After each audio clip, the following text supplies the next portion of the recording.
All right, good morning, ladies and gentlemen, and welcome to Kabbalah and Coffee whilst in quarantine. So, this is a very special edition of Kabbalah and Coffee. I will tell you, this is by far the most unusual time that I've lived through. And I think that many of us can relate to this, where just everything seems to be different and things seem to be confusing and complicated. Rabbi, What? I'm going to Yes. interrupt you. So we keep losing you as the main screen, and we're getting we've got somebody in the kitchen right now.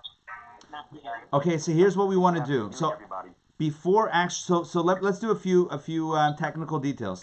So Yeah. number one, I'm going to mute everybody right now. Now, here's the way it's going to work. When I mute everybody, you can still unmute yourself. If you have a question, or you want to ask something, you want to say something, just click on your picture on your picture. There should be a microphone with a slash through it. Just click on that and click unmute, and you can unmute yourself without a problem. But just for the sake of eliminating the background noise, I'm going to, by default right now, start everybody off on mute. So I'm going to mute all. So, okay. So everybody at this point should be muted. Now, again, you can unmute yourself. This is not the desire here is not to eliminate conversation. On the contrary, the whole point of this platform, I could have just done the YouTube live stream. The whole point of this platform is to see each other and to have a dialogue, to have a conversation. So at any point, if you have a question, you can either raise your hand. You don't even have to. You could just click on your microphone and just ask the question, and then or add a point, whatever it is, and then we can go back to the default, which is eliminating the background noise. Now, for those that wish to be able to see everybody at the same time, and I used the expression before, I call this Brady Bunch view. To see the Brady Bunch view in your Zoom app or in your Zoom, whatever you're using, find gallery view.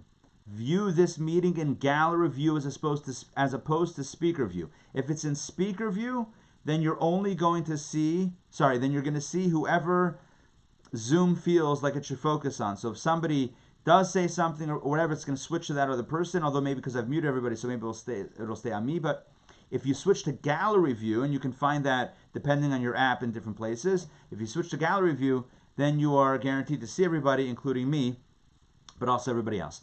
Of course, at any time, like I said before, you can unmute yourself and you're good to go. So I want to begin. This is, to me, again, it's an unprecedented class. It's an unprecedented time that we're in, a time of confusion and a time of challenge and a time of difficulty for many, and it's a complicated time. I'll tell you one thing, that if at any point we thought that we were in control, the events of the last few weeks reminds us, really it's been going on the last few months, we just haven't been paying attention. The recent events, these current events remind us that we're not at all in control. How we can create the greatest edifices, the greatest and mightiest structures, and the greatest and most fail-proof ideas and plans and buildings and financial structures and whatever it is, and then you have something, a virus that is tiny, can only be seen on a microscopic level, and it absolutely creates havoc. It reminds me of the story. It's a little bit of a gory story, so it's perfect for a Sunday morning. So, see, the problem with muting everybody is that I'm assuming there's just this just incredible explosion of laughter, and honestly, that's good enough for me. But it's also good to hear. But all right, so the story is told, and I'm wondering now if I told it last week at the class. I don't remember. It's been a week. It's been a week on many different levels. They tell a story about the Babylonian king, the emperor who destroyed the first temple. Thank you, Julie. You're laughing alone. All right. By the way, I should mention, I just saw a chat. So there is a chat box. So at any point, if you go down, if you take your mouse or whatever and go to the bottom of the screen, a chat option should pop up, and you can either chat with me privately or you can chat with anybody else privately. You can pass notes to each other in class, or you can message everybody in the group. Like whatever your preference, that is available. Okay, back to my story. So Nebuchadnezzar, who was the Babylonian emperor who destroyed the first holy temple in Jerusalem. This is going back about 2,500 years. So he viewed himself as a god. He viewed himself as not just the greatest king and the mightiest emperor. He viewed himself literally as a god, as a deity. And he felt that if he could destroy God's temple of the Jewish people, there's nothing that he couldn't do. And God says at some point, I'm going to send the smallest of the creatures and it will destroy you. And so it was that a little gnat or mosquito or tiny little bug, the Talmud says this story, flew into his nose,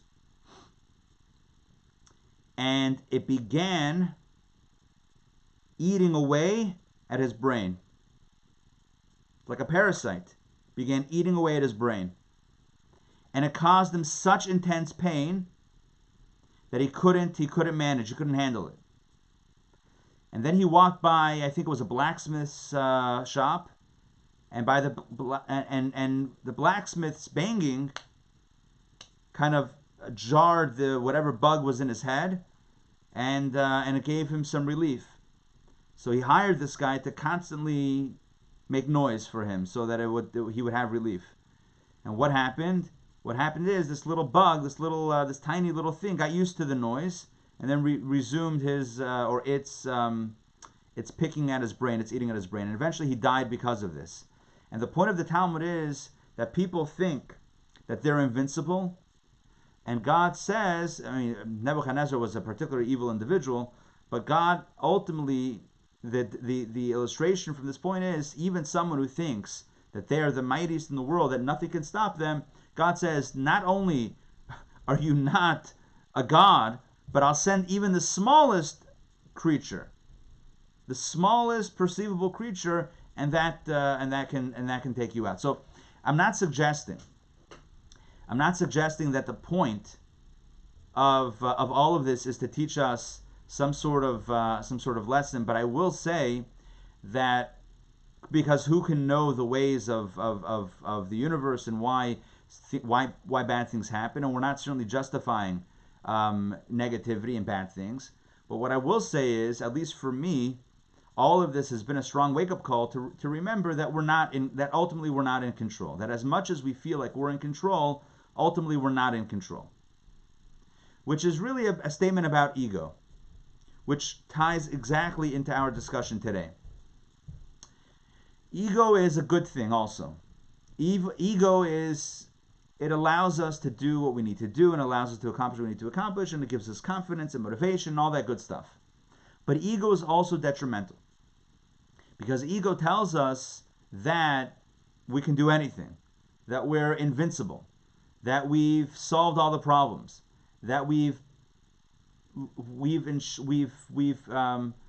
forestalled all of the challenges, that everything is taken care of and everything is perfect and everything is the way it needs to be. You got everything lined up. And then something like this happens, and it reminds us that ultimately we're not in control. All it takes is something very, very small to spin everything out of control. Again, I'm not, God forbid, trying to explain it or justify it or whatever it is, or I'm simply saying this, that at least for me, one of the lessons that's been really impactful for me is just the realization of how little ultimately we really are in control. So I want to tell you a story about that, and a story about ego, and really it's about holy ego. And you'll see what I mean in a moment. It's a story that I've told before, but I I almost can't imagine a more relevant context than the context that we're in right now. And you'll see what I mean in a moment. So, there were two brothers. One's name was Zusha, and one's name was Elimelech. So Zusha and Elimelech. They lived a few hundred years ago in Eastern Europe or Russia, depending on the day, depending on the border. And these two brothers were Hasidic masters. They were disciples of the Maggid of Mizrich, who in turn was a disciple of the Baal Shem Tov. So the Baal Shem Tov was the founder of the Hasidic movement, the overall Hasidic movement. His primary student was the Maggid of Mizrich, Rabbi Dov Ber, known as the Maggid, the preacher of Mizrich. And he had multiple students, the youngest of which was the Alter Rebbe, the founder of Chabad. But he had many students, including the aforementioned brothers Zusha and Elimelech. Zusha was Reb Zusha of Anipoli, and Elimelech was Elimelech of Lizhensk.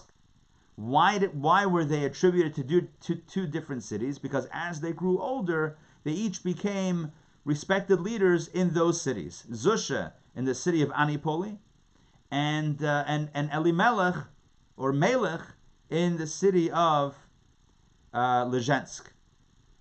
I'm giving you, by the way, the Yiddish pronunciation of these cities. If you Google Anipoli or Lizhensk, you'll find some Polish or Russian spellings of these cities, but they're still around till this very day. These brothers were incredibly righteous, incredibly wise, incredibly gifted. And there are so many stories associated with both of these great Hasidic leaders. And I also need to tell you that it's Reb Zusha that gives us many, many, many great Hasidic stories, including the one that on his deathbed, he was in very ill health and he was passing away, and his students were trying to encourage him and give him show him love, and they were saying, Rebbe, you're as wise as Solomon and as righteous as Moses and as loving as Abraham. And Reb Zusha turns to them and says, after I pass away and I stand before the heavenly court, they're not going to turn to me and ask me, why weren't you like Abraham? Why weren't you like Moses? Why weren't you like Solomon? They'll ask only one simple question. They'll ask me one simple question. Zusha, why weren't you like Zusha? And that's a famous story of Zusha of Anipoli, basically saying that we're not meant to live this life emulating anyone else or living up to anyone else's standards or potential, only living up to our own potential. That is what we're here to do, and that is our calling, to live up to our own potential. That's a story, a famous story of Reb Zusha. Many, many stories of both of these Hasidic leaders. But I want to tell you one particular story that I've told before in our Kabbalah and Coffee sessions, but it's been a little while. And again, as I mentioned a few moments ago, it really is relevant, I believe, to the time that we find ourselves in and to today's discussion about ego. And really not just big ego, but subtle ego and the dangers, the subtle dangers of subtle ego. And you'll see what I mean. So Reb Zusha and Reb Melech, or as we might say with full respect, the Rebbe, Reb Zusha, and the Rebbe, Reb Melech. So these two brothers, like many Hasidic leaders of the time, or many, I don't know if this might have been before they held their positions in their communities, but at a certain point in time, they engaged in the practice of many righteous individuals of the time, which was self-imposed exile, where they would wander like beggars in order to, in a sense, break themselves, to humble themselves, to break themselves. You know, for many centuries, maybe even millennia, there were Jewish practices to engage in fasting, self-imposed exile, things to kind of break oneself open. It's only in recent years that the great mystics said that that's no longer the ideal practice. We're meant not to break the body, but to harness the body. And things have shifted a little bit, but it's also because of due to various refinements that exist in the universe. But that was their practice for a certain point in time to engage in self-imposed exile. And they began wandering the country and the countryside as simple people, simple beggars, wearing, torn up clothing, that sort of thing. And they bumped into a group of another group of beggars, and they would, from time to time, they would go from one group to another, and they were hanging around a particular group when the local police came and rounded up the entire group of beggars, including these two Hasidic masters. Now, why were they arrested? Why was this group arrested? I have no idea. They might have been suspected, the larger group, right? Might have been suspected for illegal activity or for whatever it was, but for whatever reason, the entire group was arrested. Now, Rabbi Elimelech certainly did not engage in any illegal activity, but they were in the wrong place at the wrong time, and they ended up thrown in the same prison, in the same jail cell, the same holding cell. Now, this is Russia. And you and I can imagine that Russia 250 years ago, the jail cells they probably weren't so nice. And it was one holding cell for all of the people that they rounded up. And in the middle of the room was a bucket. And you might remember the story if you've heard it before. The bucket was a bucket. Instead of a toilet, in the cell, there was a bucket. And here you have these two great rabbis, these two great mystics, Rabbi Elimelech and Rabbi Zusha, in this cell with the other people that were there and the bucket. And it's the afternoon, and Rabbi Elimelech begins to cry. And his brother, Rabbi Zusha, turns to him and says, Melech, why are you crying? And he says, I'm crying because it's almost time to pray the afternoon prayers, and I can't pray. We can't pray. Why can't we pray? We can't pray because there's a toilet in our room. And halacha, Jewish law, says that you can't pray in a bathroom. You can't pray in a room and with a toilet next to you. It's not respectful to God to pray in that context. So he tells his brother, Rabbi Elimelech tells Rabbi Zusha, I'm crying because for the first time in my life, since getting a little bit older, it's the first time in my life that I'm not going to pray the afternoon prayers. And he's brokenhearted. His brother looks at him, Rabbi Zusha looks at Rabbi Elimelech and begins to smile. So he says, why are you smiling? He says, Melech, don't you understand? The same God that tells you to daven mincha, to pray the afternoon prayer, also tells you that when there's a bucket like this in the room, that you're not supposed to pray. So if in normal circumstances, praying is doing God's will, right now in this moment, not praying is doing God's will. Are you with me on this? Yes? So that's what Reb Zusha tells his brother, Reb Elimelech. He tells him, just like it's God's will in normative circumstances to daven mincha, to pray the afternoon prayer, in this circumstance, it's God's will precisely not to pray. And with that, the two brothers in the Hasidic tradition jumped up, and they were so excited about this new idea that it's God's will to not pray, they began dancing. They began doing a Hasidic dance, and they started dancing around the bucket in the middle of the room. And, they were so excited that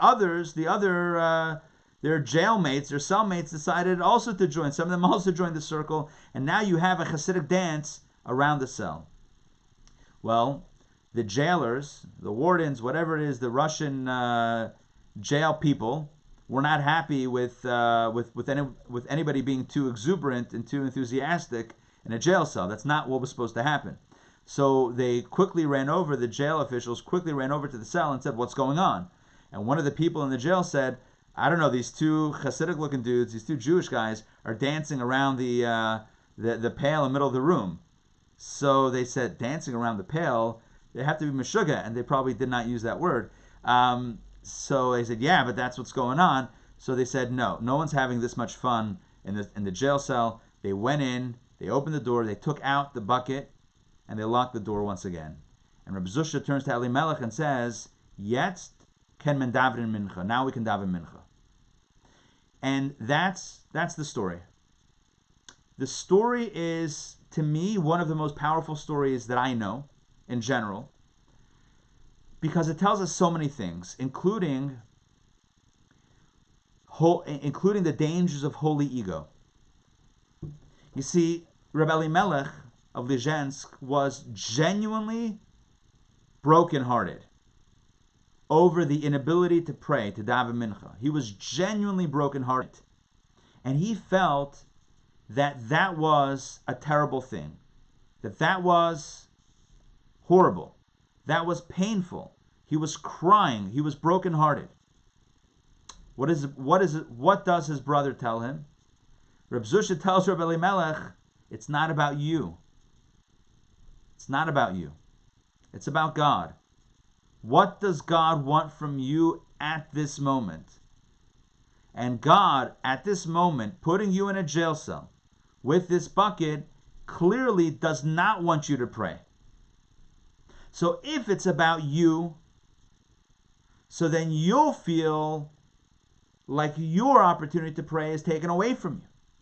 But if it's not about you, if it's about God, then the question is, what does God want from me at this moment?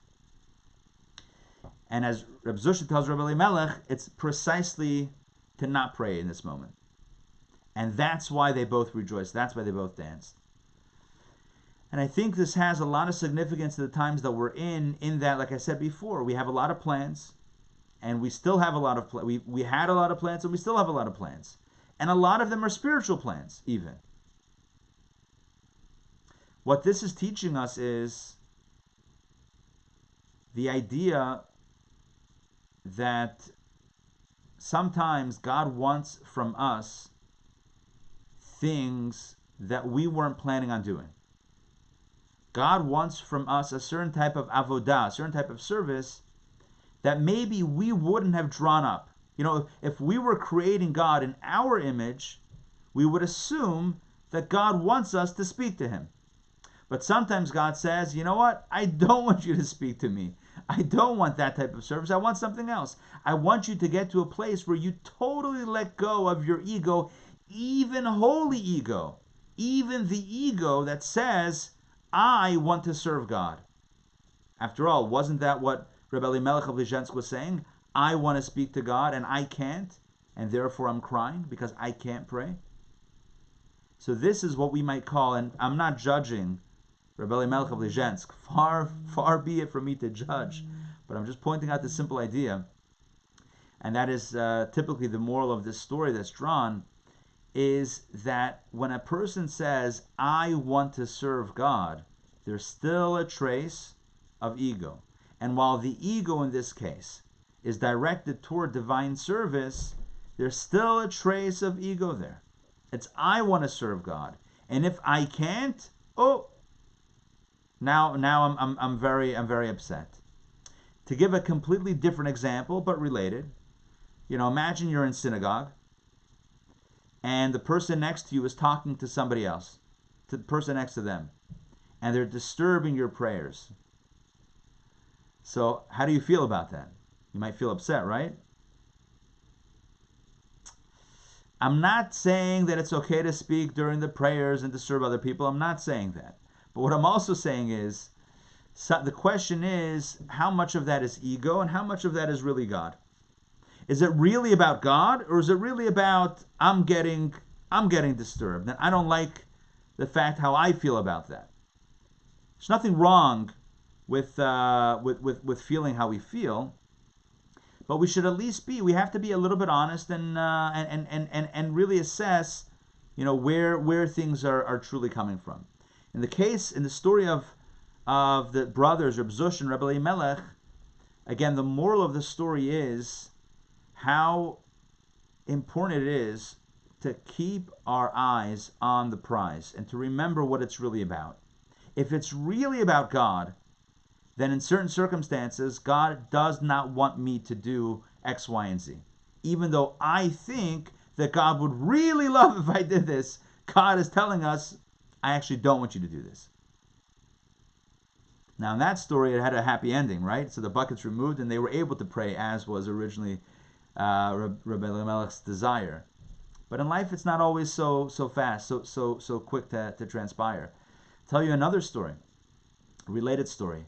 The Rebbe spoke about his own father. The Lubavitcher Rebbe spoke about his father, whose name was Reb Levi Yitzchak Schneerson, who was a Rav. He was a big rabbi and a Kabbalist, a Makubal. He was a Kabbalist and a Rav in Russia. And with the rise of communism, he was irking the communists. Not because of any personal stuff, but just because he was he was a rabbi who was practicing and preaching and leading authentic Judaism at the time when the communists wanted to have full control over everything that's going on, including religion. The communists once, in fact, told him that, we're going to decide the standards of education and the standards of kosher matzah for Passover. And famously, he went to war with them and said, no. If you dictate the way the matzah, let's say, is going to run, I'm going to pull my signature from the matzah. And once my signature is pulled, no one's going to buy it.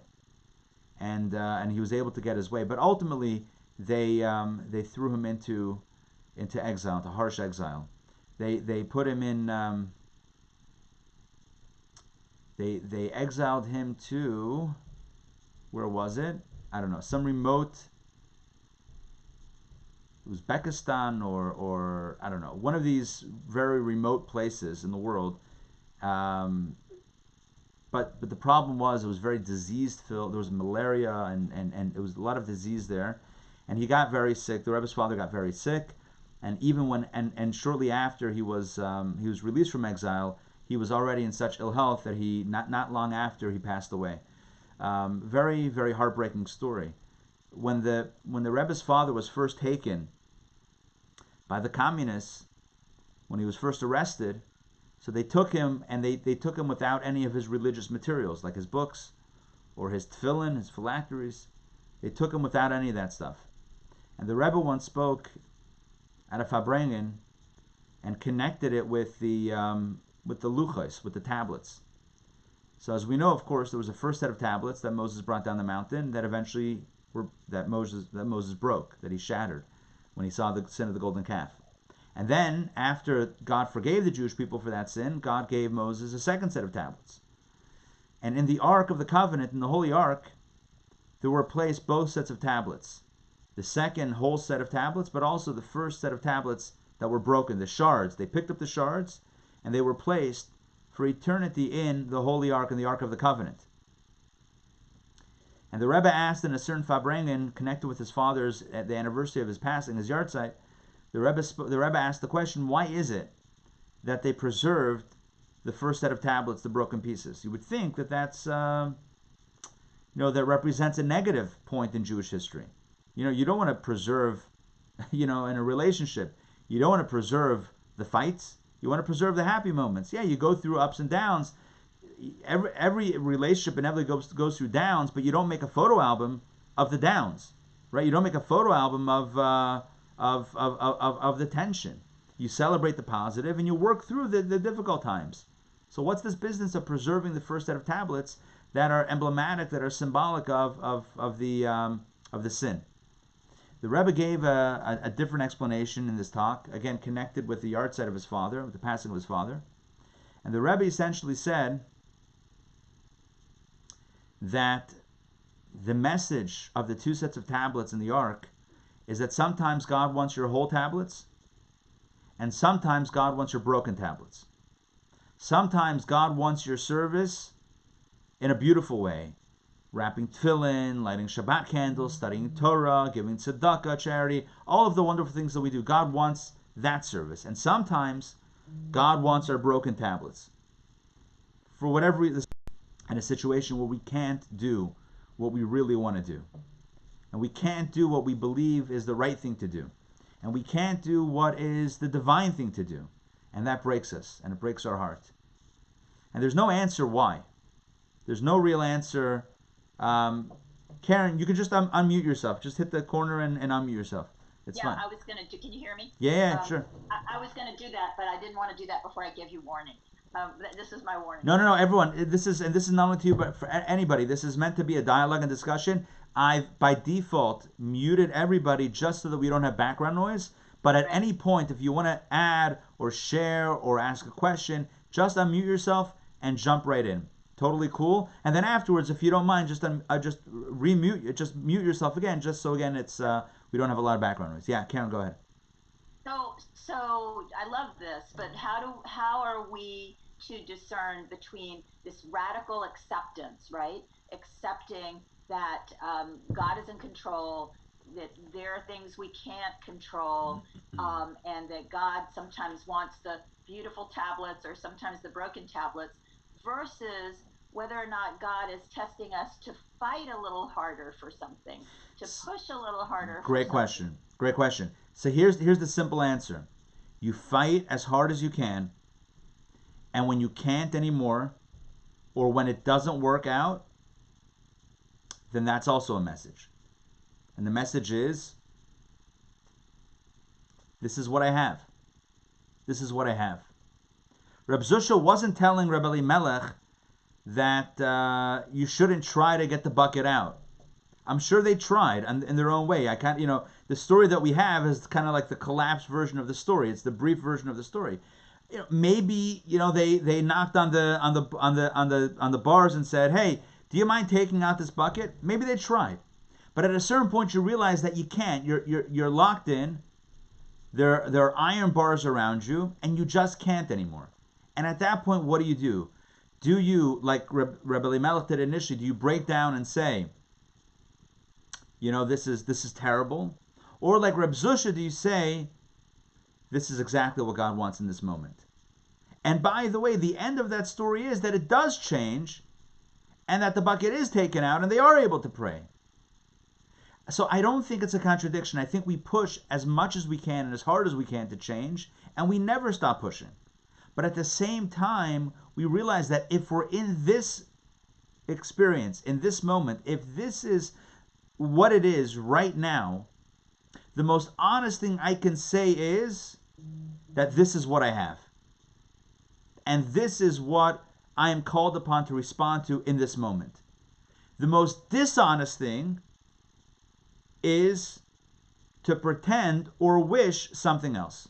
That doesn't mean I don't try for something else, but to pretend or wish something else is not being present and in the moment. And so I think that it is kind of a paradox, and there is a duality of if you what's the word I'm looking for? If you reduce it down to acceptance versus non-acceptance, right? Acceptance versus non-acceptance, then it's a binary, then it's an either or. But I don't in my kishkas, you know what that means? Like inside, I don't believe that it's either or. I believe that there's a way to be present and to respond to what is, to the reality that is, and at the same time push for something better. I think it's what we always do. That's one of the meanings of love your fellow as yourself. So everyone wonders, like, what does that actually mean, love your fellow as yourself? Like, how do we do that? And what does it mean? Why does the Torah say love your fellow as yourself? What's that as yourself adding? Just say love your fellow. What's the meaning of as yourself? There's a beautiful Hasidic interpretation that says, just like you love yourself, just like self-love is a love that exists in paradox, so too your love for others should be a love that exists in paradox. What's the paradox? Let's start with self. On the one hand, we love ourselves and we accept ourselves. On the other hand, we know that there's more work to do, and there's more effort, and there's more things that we need to accomplish, and there's change that needs to happen. But they're not a contradiction. I can love myself and be okay with myself, but not be satisfied with self. There's a difference. In other words, I can wake up in the morning and have a certain measure of contentment while at the same time striving for something greater. And the same thing should be when it comes to loving someone else. We should love them unconditionally, but also want the best for them and wish to see them grow. Like education, for example, right? Education, a teacher should love their student. A teacher should have a connection with the student. If you study any of the Hasidic writings on education, and by the way, there's a powerful discourse on education called Klale Hachinuch V'Hadracha, which means the principles of education and guidance, penned by the previous Lubavitcher Rebbe, Rabbi Yosef Yitzchak Schneerson, at the behest of his father, who's the author of the text that we're studying now. He wrote it, 100 years ago or so, maybe a little bit less. So it's a beautiful, beautiful treatise. The text talks about how important it is for a teacher, really a mentor, to have a relationship with a student or mentee. If you don't have a relationship, then it's very difficult to have an impact, to have an influence. And when I say relationship, I mean that you actually care about the student. You actually care about if they know it or not, if they're growing or not, if they're changing, if they're evolving, if they're maturing. You care. You don't just do it because it's your job to get over with, but you actually care about the other person. That's called a relationship. Also implies that you know their strengths and you know their weaknesses, and you know when you say this, it's going to be effective, and when you say that, it's not going to be effective. So relationship means that you know the other. So when it comes to education, mentoring, any type of influence, there's two dimensions: unconditional love and an unwavering desire to see that person grow and become even better than they are now. You saw this in the Lubavitcher Rebbe in the way he spoke to people, with a smile that radiated unconditional love, but always saying, and you can do more.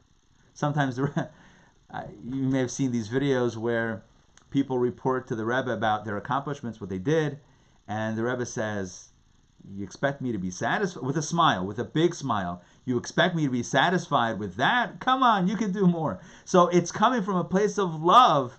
The demanding is coming from a place of love. Let me give you an example. You have one boss, very demanding, and whatever you do, it's not good enough. And when you report a victory, when you report a success, nope.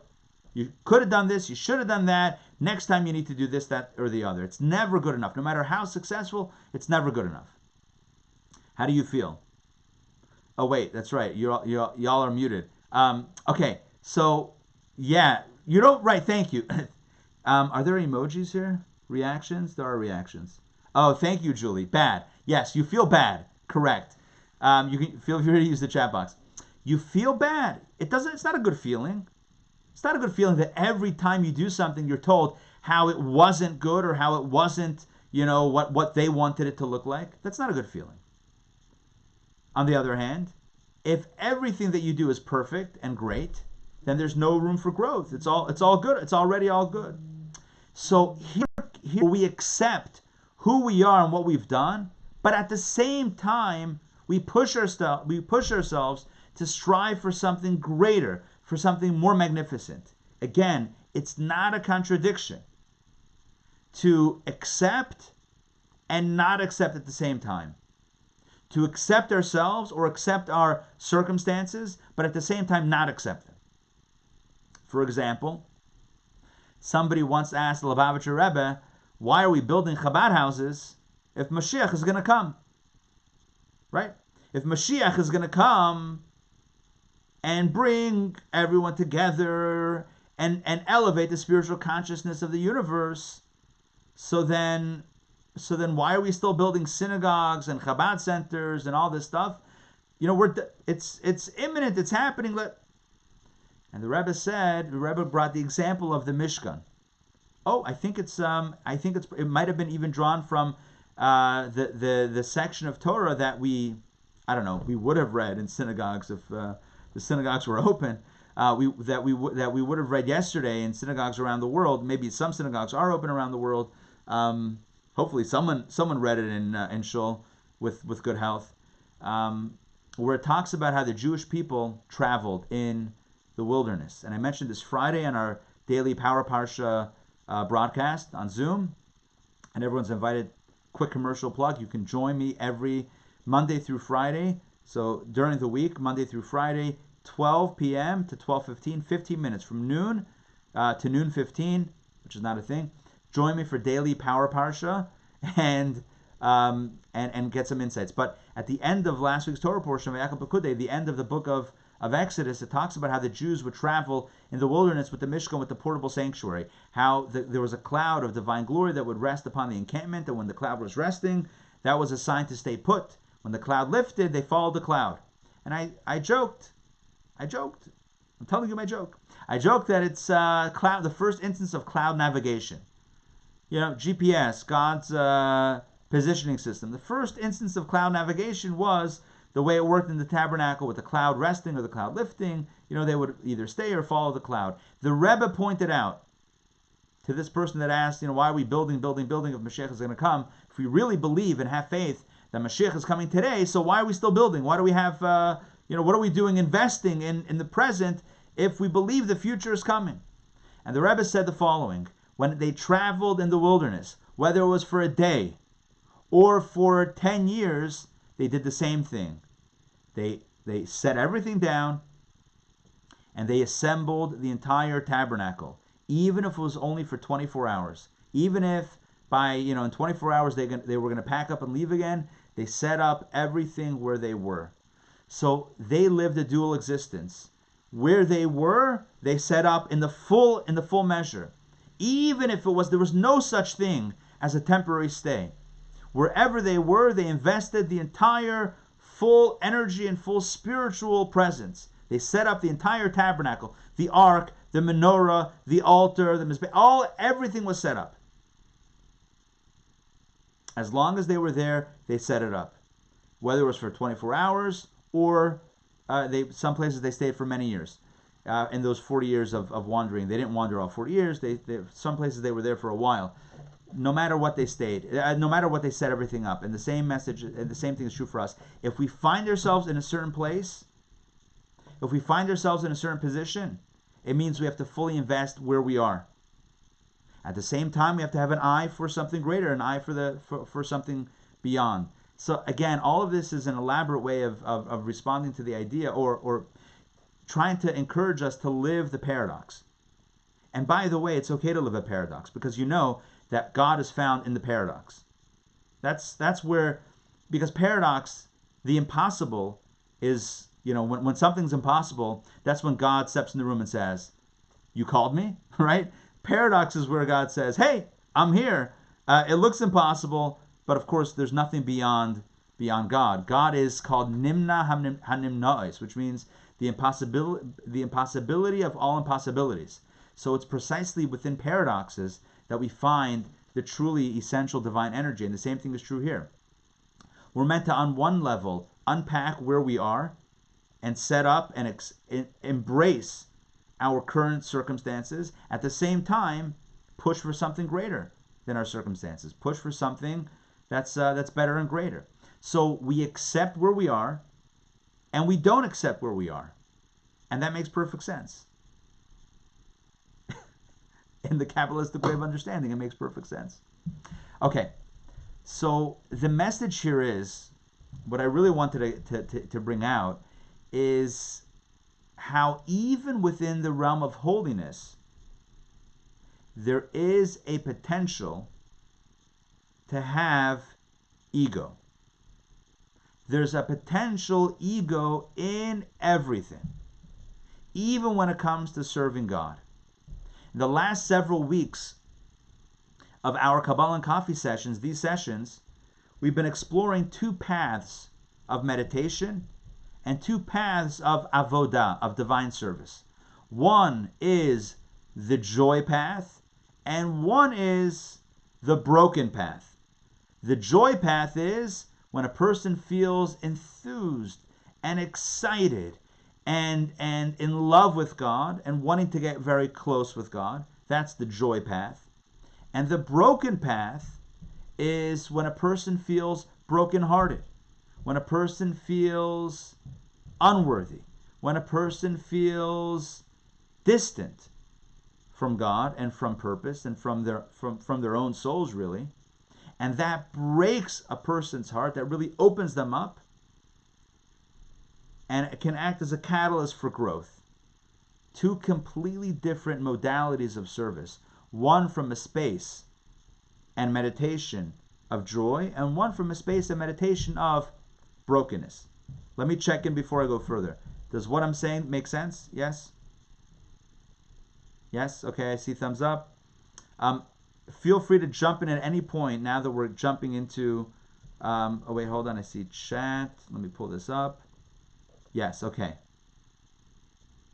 Okay. Alex, I'm looking at the chat now. I also wish you were here, but it's amazing what how technology can bring us together, right? It's amazing. Ashreinu matov chalkeinu. How fortunate we are to have this technology available, that we can participate in this type of study together. So there are two paths of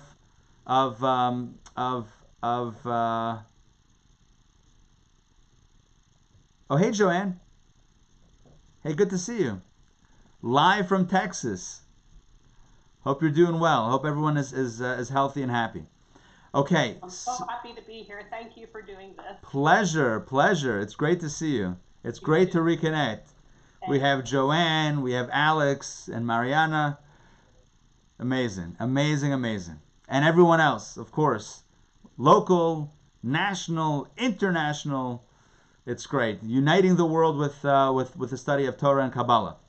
So there are two paths of divine service. I mean, there are more than two paths, but two paths that we explored.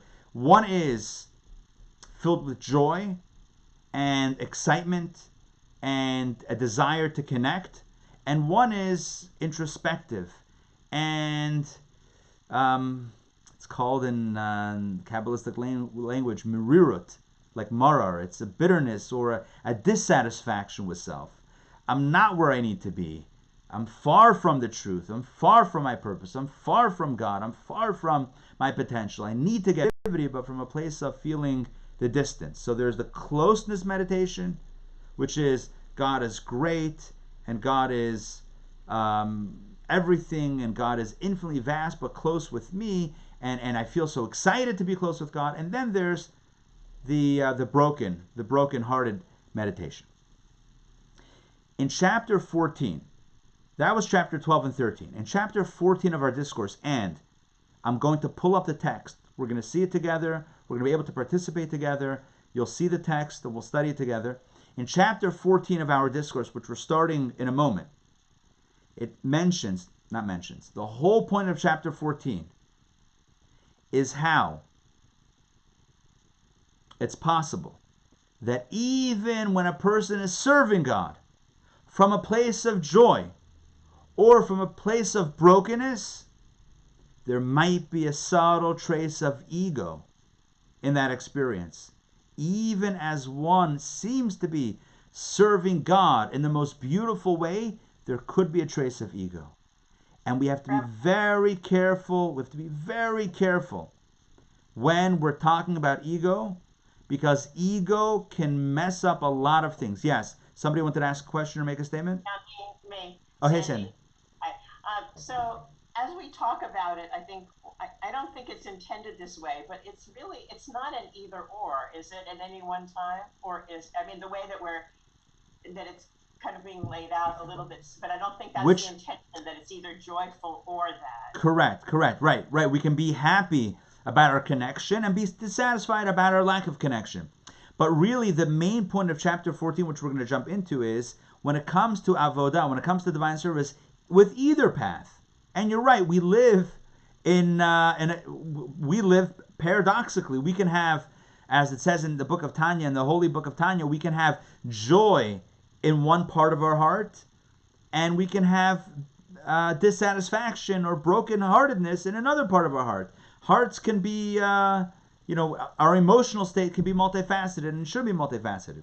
But really the point here is that ego is so insidious, ego is so prevalent that even in a space of divine service, even in a holy experience, there could be ego present, doing its thing and manipulating the circumstances. And again, I'm giving kind of like a general intro. Bye, Karen. We'll see you soon. You can catch it. Karen's jumping up, but it's fine. Karen, you can, and everybody, I'm recording the audio. So as you can see the mic, I'm mic'd up. This is not an FBI mic. I don't know what that means. This is mic'd up for SoundCloud for the podcast. Number one, and number two, this is live streaming on YouTube, and you can catch it for all eternity and or / as long as YouTube is around on YouTube. The channel is Intown Jewish Academy. All right. So getting back, the point is that ego is so insidious. Ego is so ever present that it can even mess up sometimes, or threaten or harm even the greatest attempts at divine service. And we're going to look at we're going to see what that looks like in today's text. But before we do that, I want to make one more point. In the temple of old, in the tabernacle of old, there were two altars. There was the outer altar and the inner altar. The outer altar was made of copper. The inner altar was made of gold. The outer altar was large. The inner altar was smaller. The outer altar was out of the building known as the Kodesh, known as the holy space. It was in the temple, but it was in the temple, kind of one of the outer areas. That's why it's called the outer altar. The inner altar was inside the building the structure known as the Kodesh, known as the place of holiness. The outer altar was where sacrifices were brought. Whether they were brought of vegetation or animals, that's where sacrifices were brought. The inner altar, there were no sacrifices brought on the inner altar. The only thing that was brought on the inner altar was the incense. They burned the incense. The mystics teach us that these two altars teach us about what it means to work on self. There are two spaces in which we can do the work. We can work on our inner animal, and then we can work on the incense. Two different types of service. There is the blatant hold on. I see somebody is screen sharing. We're back. So there are the blatant things that we need to work on. The animal, in Yiddish we would call it the Grub Tight. Grub Tight means the very materialisticness, which is not a word, the coarseness that we have. The Grub Tight. How do you translate Grub Tight? It's the coarseness, it's the negativity. If we have negative traits, so there's the sacrifice. There's offering that, there's sacrificing that, working on that, transforming that, lifting that up, lifting up the inner animal. That's the outer altar. But then there's the inner altar. The inner altar is even within the inner spaces of holiness, even within the inner spaces of devotion to God, there's still a potential to make it about ourselves, to be filled with ego. The inner altar reminds us that we have to even sacrifice our own spiritual side. There's still something subtle that needs to be refined even as we engage in divine service. So it's not just, the work is not just, the inner work is not just to move us from a place of negativity to positivity, but even within the realm of positivity.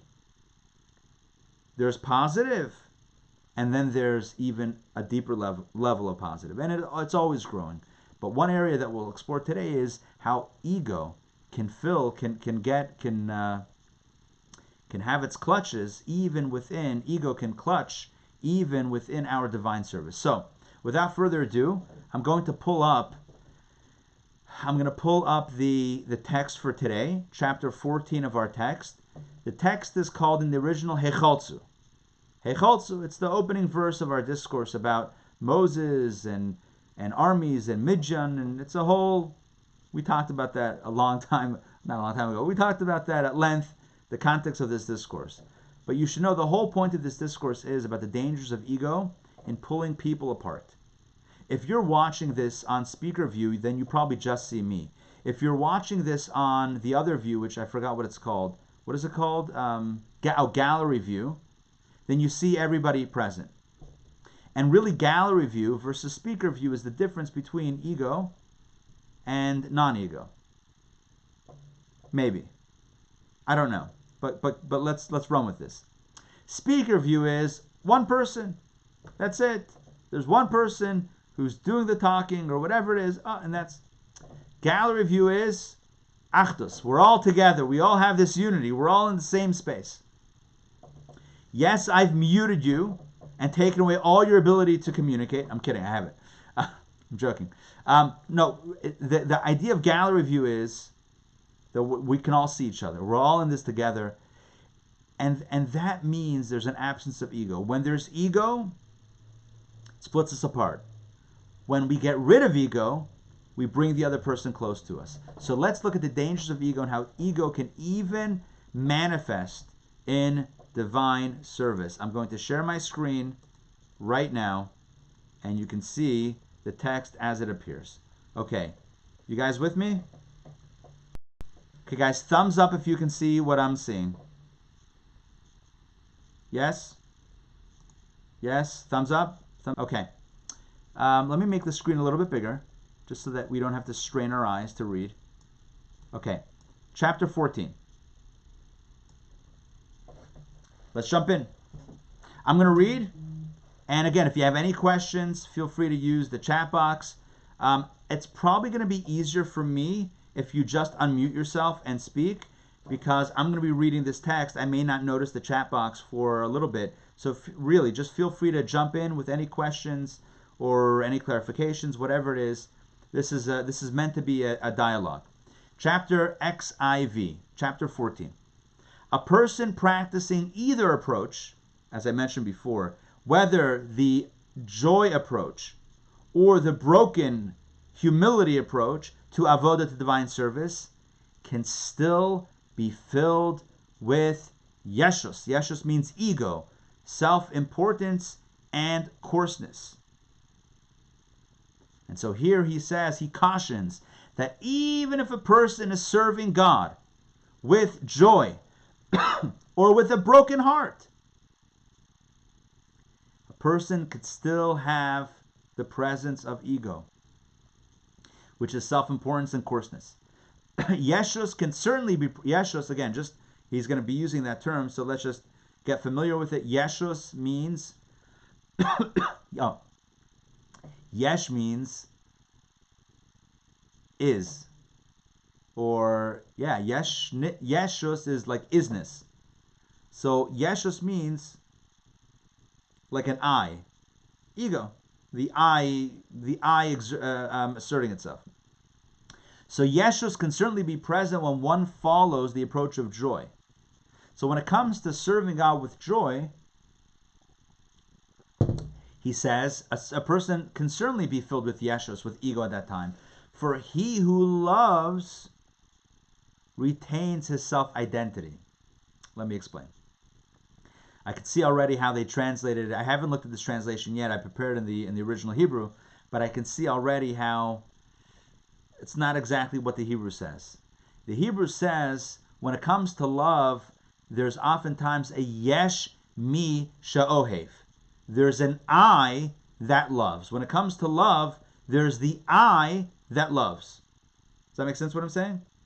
So when it comes to love, there's a selfless love, which is all about the other person. But then there can be an ego-driven love, which is I love you. So I haven't surrendered the ego, even as I love. My love is predicated on the way that I feel. There's a yesh mi sha'ohev. There's an I that's doing the loving. So it's not so in this case, the love is not purely about the other.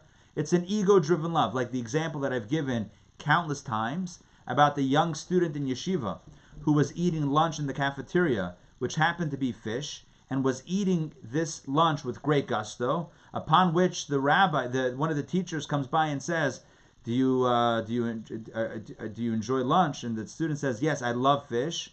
And the teacher says, you don't love fish. If you loved fish, you wouldn't be eating it, right? If you love fish, you wouldn't be consuming it.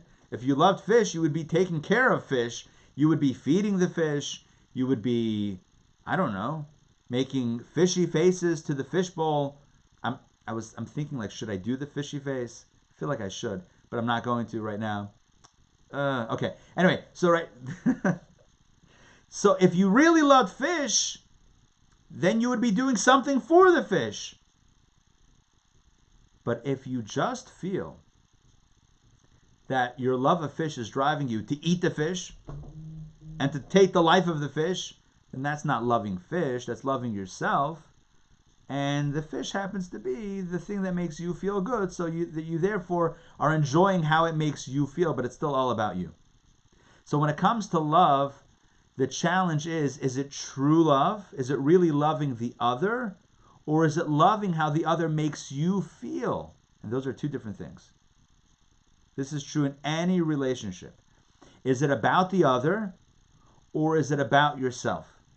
Is it really loving and appreciating and valuing and respecting the other? Or is it loving self? And insofar as the other person makes you feel better, so you have room for them in your life. Why? Because they make you feel better. So if it's I, then you help my I. So therefore, I'll keep you around because you make my I feel better. Not the bigger I than. All right. That's the way it is. That's the way it is. So when it comes to love, the challenge is, the danger is that there's a yesh misha ohev, there's an I that loves. In fact, as I mentioned again countless times, when a person says, I love you, who comes first? I love you. We really should say, I don't know how we would say this in English, you loved by me. At least the you comes first. But then it sounds like, I don't know, might sound a little awkward. But this whole I love you is the I is coming first. So, again, when it comes to loving God, the same thing is true. Could be true. A person could, let's see what the chat says. Hold on. Where's my chat?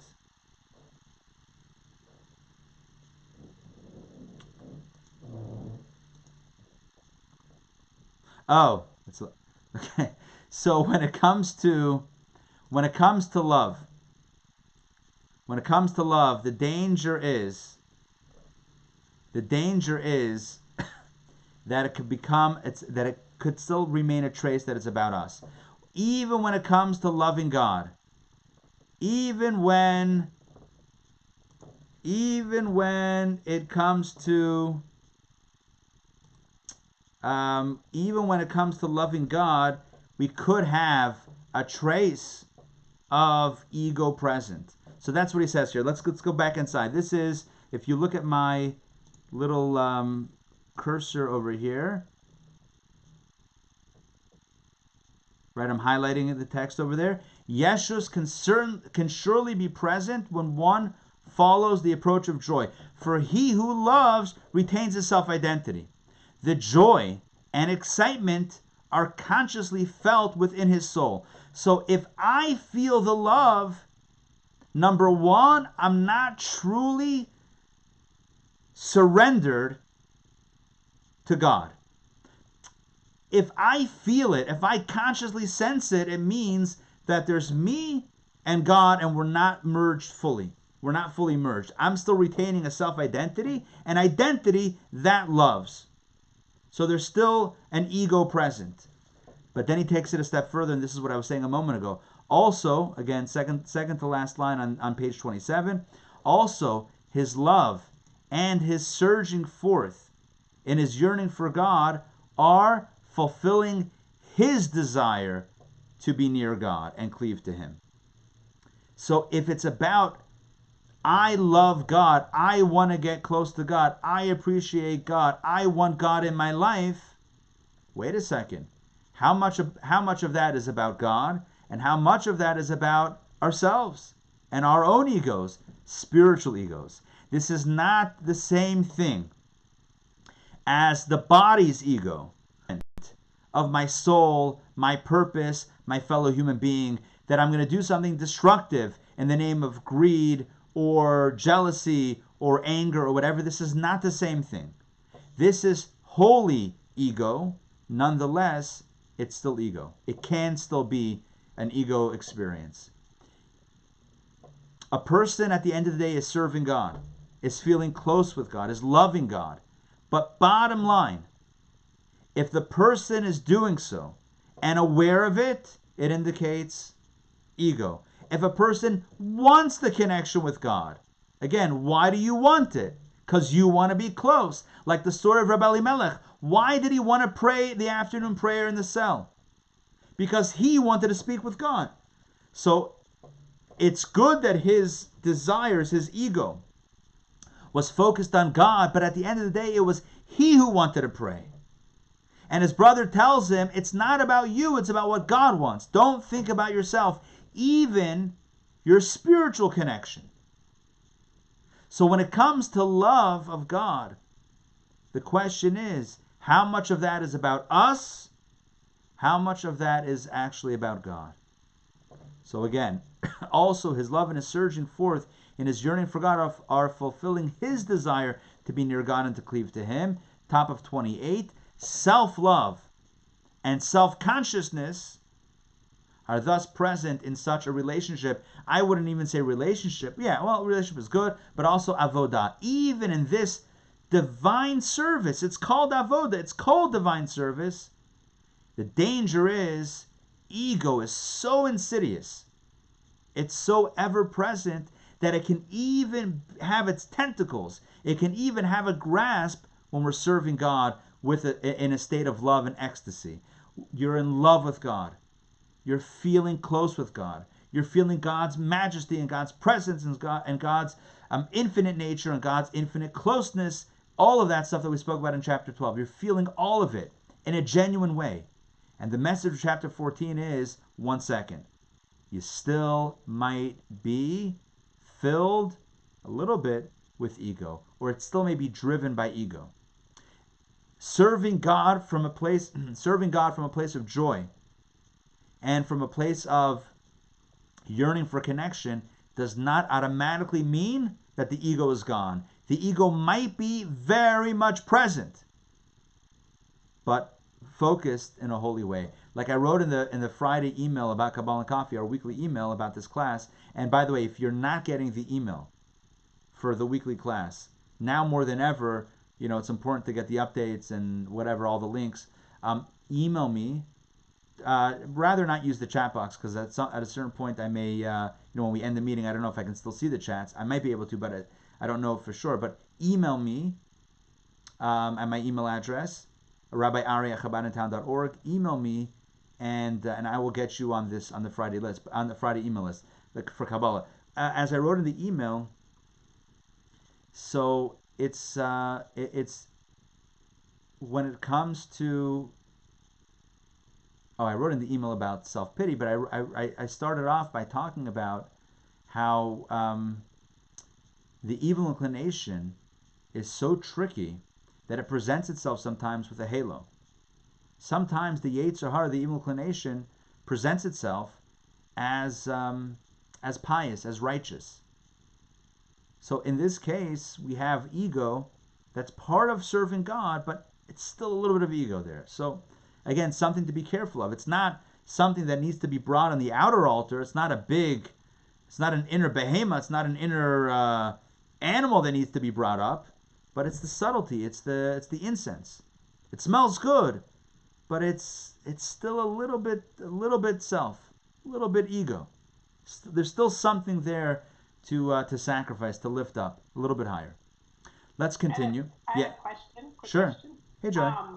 I feel like we probably talked about this years ago, and I don't remember what you said about it though. I get the ultimate is not to have any ego involved with it. And from God's perspective, if we're serving God with some ego versus not serving God at all, is there a preference there? Yeah, for sure. The Talmud says that it's better to serve God in an imperfect way than to not at all, because from the place of imperfection, we can already start improving. In the language of the Talmud,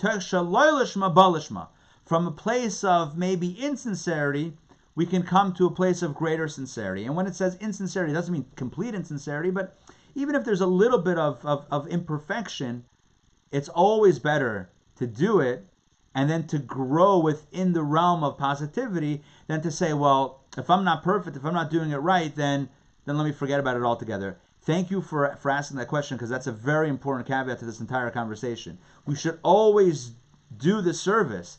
We should always engage in the right behavior, even if it's not 100% perfect, because that's certainly better than not at all. But in our text, we're getting a little bit deeper and saying, okay, so where is the growth? Where are the growth opportunities? And one area of growth, even within divine service, is vis-a-vis the ego. Yeah, just what I noticed, I can feel my own mind doing this, if just to start getting that discussion, like, oh wow, like right now, am I serving ego or am I serving God? And you could go down that rabbit hole for quite a long time and then not be focused on what you're really doing. Right, and that also I would say is ego. Because, right. If who cares? Serve God. Why am I even thinking about is this ego? Right? Well, probably because I'm talking about it. But no, but exactly. Right, let's if we put that out of our heads and just focus on the task at hand, then we're in a better position. But you're right. Sometimes, we can have paralysis by analysis, and we don't want that either. To overthink things. All right, let's jump back in. Now we're at a parenthesis, which is 2 paragraphs long. And this is a very interesting discussion. It's about the menorah and about the high priest and what the message of the menorah in the temple was about, Kabbalistically, from a Kabbalistic perspective. So we're going to get some Kabbalistic terms. We're going to talk about the menorah and Aaron the high priest. What could get any better than that on a Sunday morning? Okay, let's go. Let's jump in. One must devise means of ensuring that his love and joy are characterized by bittul. Bittul means this self-nullification, where it's not about you. That's absence of ego. Bittul is the opposite of yeshus. Yeshus is ego. Bittul is no ego. Transparency of self, or not getting in the way, being an open channel. So what he says here is it actually takes work. Not only is there work in meditating on God and developing the love for God, but there's work once one has that love and joy to make sure, or to work on eliminating, again, it's a process like we just mentioned, eliminating as much as possible the ego from that experience. And he says, this was the service, the avodah of Aaron the high priest. Again, he's saying this work within the realm of divine service, of moving out ego, was actually characterized by the service of none other than Aaron the high priest in ancient times. What was his job? Aaron the high priest, who kindled the lights of the menorah in the sanctuary. The menorah in the sanctuary, in the ancient temple, or the ancient Mishkan, the menorah was comprised of 7 branches, not 8 or 9 like our Chanukiot, like the Hanukkah menorah. The temple menorah had 7 branches, all of equal height. It wasn't taller in the middle or on the side. 7 branches of equal height. And what did Aaron the high priest do? And then he put a wick, and then he lit the menorah. That's what Aaron the high priest did. The Kabbalah, back inside, the Kabbalah explains that the purpose of this, preparing and lighting the menorah, the purpose of this was to draw the attribute of Chachma down, I'm going to explain all of this, down into the levels of the emotions, so that the midos, the emotions, too, would be characterized by bittul, by self-negation. Let me explain. There's oil and they're lamps. Olive oil, Kabbalah says, is symbolic of Chachma. Olive oil is Chachma. Why is olive oil Chachma? So take oil and mix it with water in a cup or in a bottle. Close the bottle and shake it up. You shake up the bottle of water with oil and you let it sit for a minute. What happens? You and I know what happens. The oil separates and rises up to the top. The same thing is true with Chachma. Chachma is the first of the soul powers, and Chachma is always at the top of the Sfirot. Chachma is always at the top of the list of 10 Sfirot, 10 energies. Chachma, like oil, is also mefa'afeya. Chachma also saturates like oil. What happens when oil spills onto onto a garment? What happens? Does it stay at the top of that garment, or does it saturate? It saturates. One of the hardest stains to get out of clothing is an oil stain. Why? Because oil shares a duality. When it comes to liquid, it rises above. When it comes to other materials, it saturates inside and it's hard to get out. Sometimes it's impossible to get out. The same thing is true with Chachma. Chachma is the highest of the 10 soul powers and the 10 Sfirot. At the same time, Chachma is also infusing all of the other powers with its influence. So it's higher than, but it's also infusing the others.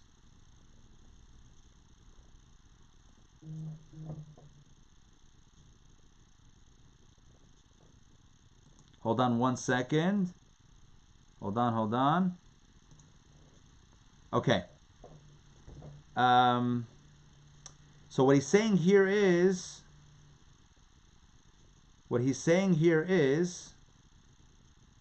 give me a moment.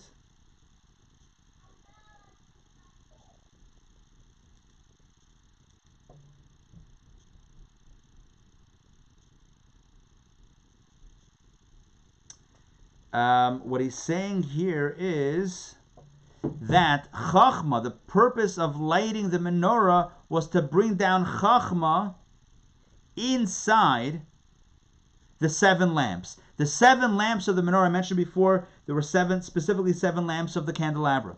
And the 7 lamps represent the 7 emotional character traits. Chesed, Gevura, Teferet, Netzach, Hod, Yesod, Malchut, the 7 emotions. And what was happening? What was happening with the 7 emotions? The 7 emotions were meant to be filled with the light and the bittul, the nullification of Chachma. Chachma we explained in previous classes. Oil is Chachma, and what is Chachma? Chachma is self-nullification. It's that openness to the beyond. It's a negation of self. And that Chachma is meant to infuse the rest of the midos, the rest of the emotions, so that when we feel, our feelings should truly be absent of ego. This was an entire service in the temple. Aaron prepared and kindled the menorah, and what's the message of that? The message is that the emotions should be free of ego. The chachma, the bittul, should fill the emotions. Give me 1 second. Okay, let's continue inside. Bittul is brought about. So again, that's the message, the deeper meaning of lighting the menorah.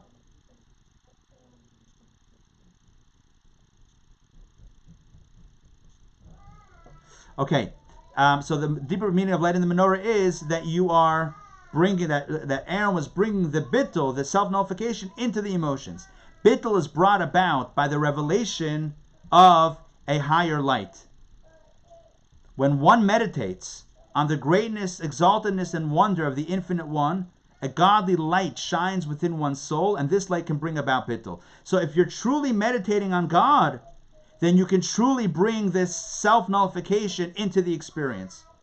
When it's about my perception, then it can become ego-filled. But when it's about God, then it can be truly transparent. Let's continue. However, the prospective recipient must first undergo a process of preparation.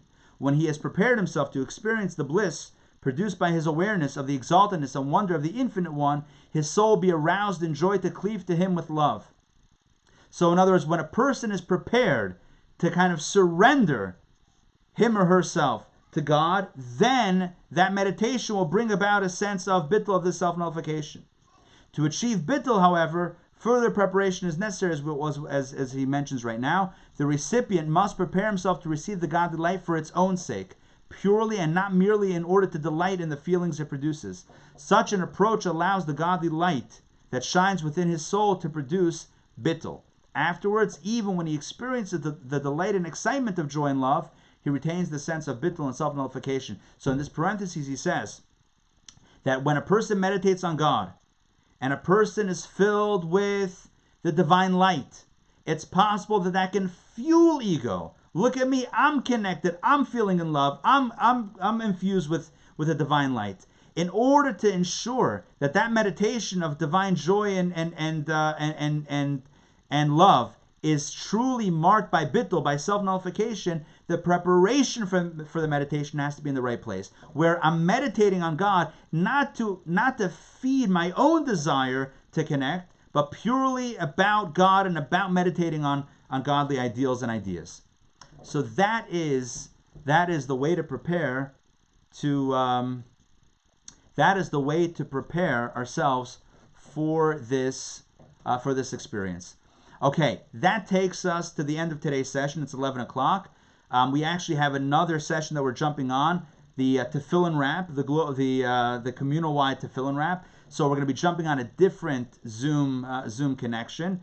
But thank you for joining me this morning for Kabbalah and Coffee.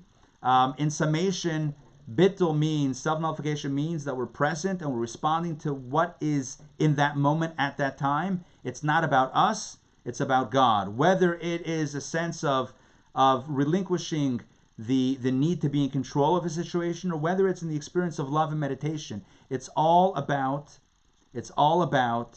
connecting purely with God in that moment.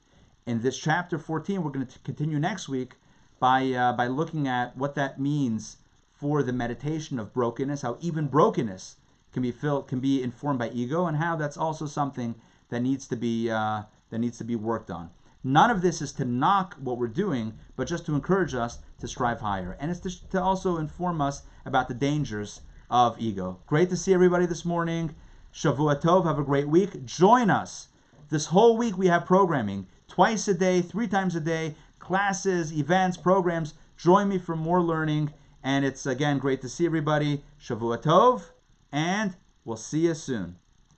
Shavua Tov. Shavua Tov.